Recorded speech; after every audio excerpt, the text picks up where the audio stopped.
नमस्कार, मैं नीरज कुमार आप सभी साथियों का अपने YouTube चैनल भूमि जानकार अमीन में स्वागत करता हूं। जैसा कि आप सभी जान रहे हैं, बिहार में भूमि सर्वे का कार्य चल रहा है।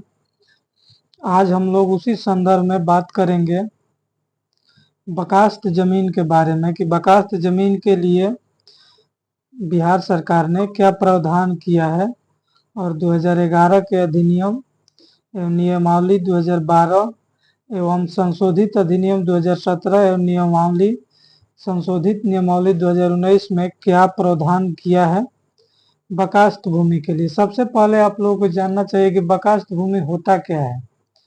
बकास्त भूमि वो भूमि है जो जमींदारी के समय में जमींदार के द्वारा, आप सभी जानते हैं कि अंग्रेजों के समय में या उससे पहले भी जमींदारों द्वारा ही लगान वसूला जाता था। बड़े बड़े एरिया उनके जिम्मे दे दिया जाता था। तो उसी तरीके से अंग्रेजों द्वारा जब अस्थायी बंदोबस्ती किया गया तो अस्थायी बंदोबस्ती करने के बाद किसानों से जो भी लगान वसूलने के काम था जमींदारों का ही काम था। तो बकास्त भूमि उसी को कहा गया। जमींदार जो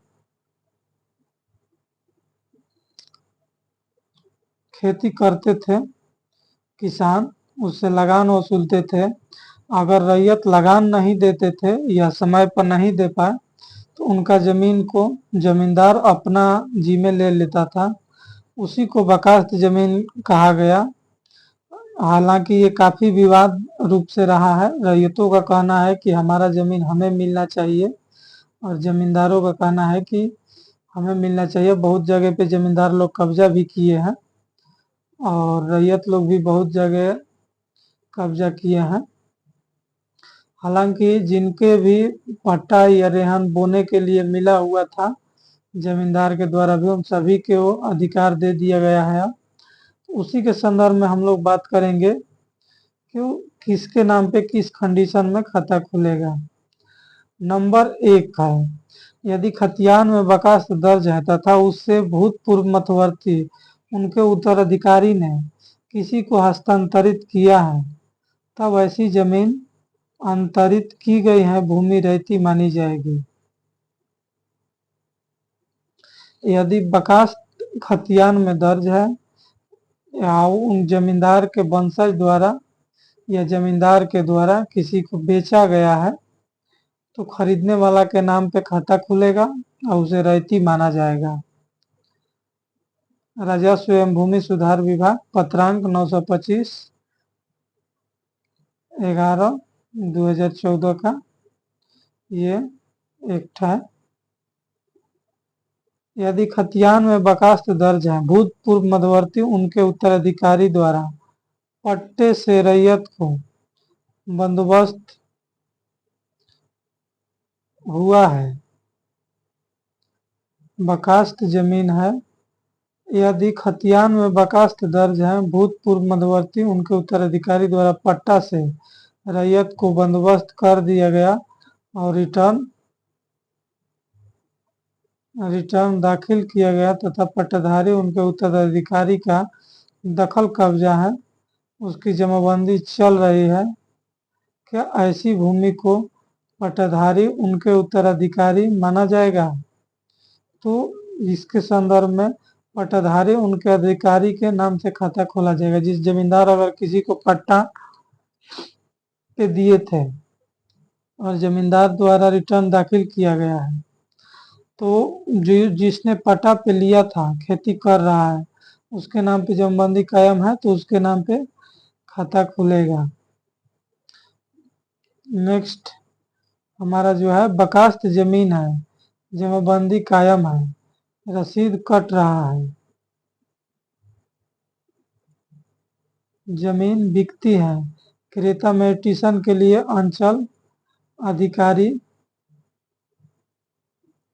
से लगान निर्धारण का कागजात मांगा जाता है। रैयत के पास कागजात नहीं है, अंचल में भी कोई दस्तावेज नहीं है, जमाबंदी कायम रहने और रसीद कटने का मामला 30 साल से अधिक पुराना है और जमीन पर रैयत का शांतिपूर्ण दखल कब्जा है, अंचल अधिकारी म्यूटेशन रिजेक्ट कर देता है।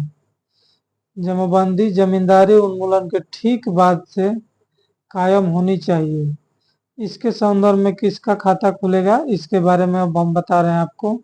मान लीजिए बकास्त जमीन है, जमाबंदी कायम है, रसीद कट रहा है लेकिन कोई साक्ष्य नहीं है, यानी रिटर्न दाखिल का जमींदार का कोई साक्ष्य नहीं है या कोई दस्तावेज नहीं है, और दखल कब्जा आपका निर्विवाद रूप से है, और पहले से जमाबंदी कायम है और 30 साल पहले तक ही रसीद कटा है, वर्तमान में अंचल अधिकारी रोक लगा दिए हैं या नहीं काट रहे हैं, तो उस संदर्भ में भी जमाबंदी कायम होगा। जमाबंदी जमींदारी उन्मूलन के ठीक बाद से कायम होनी चाहिए। रसीद उसी समय से लगातार कटती होनी चाहिए। जिस मूल जमाबंदी से यह बिक्री हुई है उस पर कोई आपत्तियां नहीं है तो क्रेता के नाम से खाता खुलेगा। सीएस जो 120 नंबर ये वाला है, इसके बारे में हम बता रहे हैं। सीएस खतियान में बकास्त मालिक खाते की भूमि है और रैयत के पास बिलेख एवं रसीद है, तब क्या खाता खोला जाएगा। इसके संदर्भ में मान लीजिए किसी के पुराना वाला खतियान है 1908 वाला, यानी कि 1988 में जो सर्वे हुआ था उसके बाद उस समय वाला, और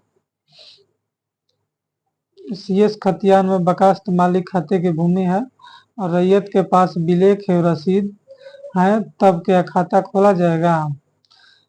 तो इसके बारे संदर्भ में क्या प्रावधान है। बकास्त मालिक भूमि का भूतपूर्व मध्यवर्ती उनके विधि उत्तराधिकारी द्वारा संबंधित भूमि पंजीकृत विक्रय विलेख निष्पादित किया गया है तथा क्रेता दखल कब्जा है, तब दखल कब्जा के आधार पर पत्रांक 920/11/11/2014 के आलोक में जमाबंदी व लगान निर्धारण पश्चात रैयत के नाम से खाता खोला जाएगा। यानी अगर जो जमींदार है, बकास्त जमीन है और मालिक के वंशज अगर कोई बेचे हुए हैं, बकास्त मालिक जमीन है, मालिक के वंशज अगर कोई बेचे हैं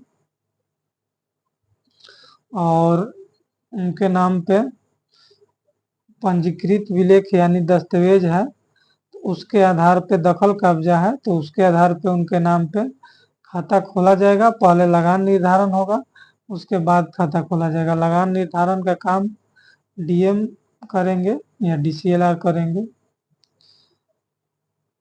नेक्स्ट जो हम लोग का है 121, सीएस खतियान में बकास्त मालिक खाते की भूमि है, रैयत के पास विक्रय विलेख है, राजस्व रसीद नहीं है, तब क्या खाता खोला जाएगा।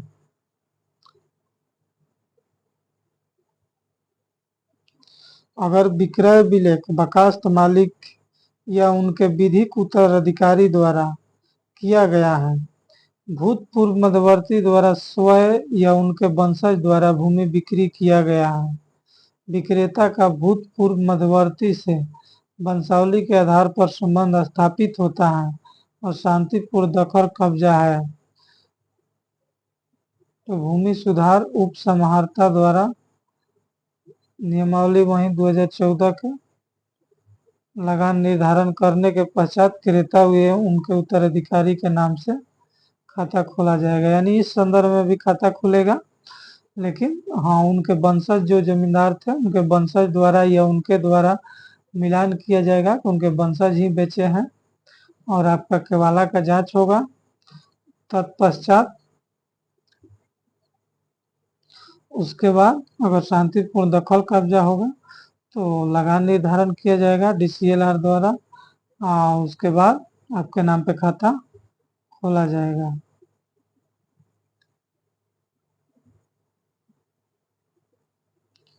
नेक्स्ट जो हम लोग का है 122 नंबर ये वाला, सीएस खतियान में बकास्त मालिक खाते की भूमि है, रैयत के पास विक्रय विलेख नहीं है, राजस्व रसीद कट रहे हैं, तब क्या खाता खोला जाएगा।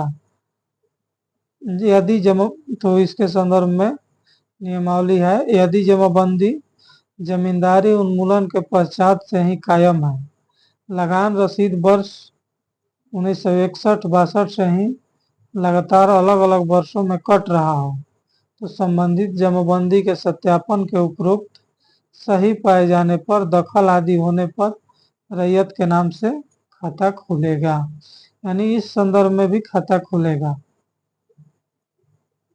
नेक्स्ट सबसे इम्पोर्टेंट यही वाला है क्योंकि इसी में बिहार सरकार के नाम से खाता खोलने का प्रावधान किया गया है।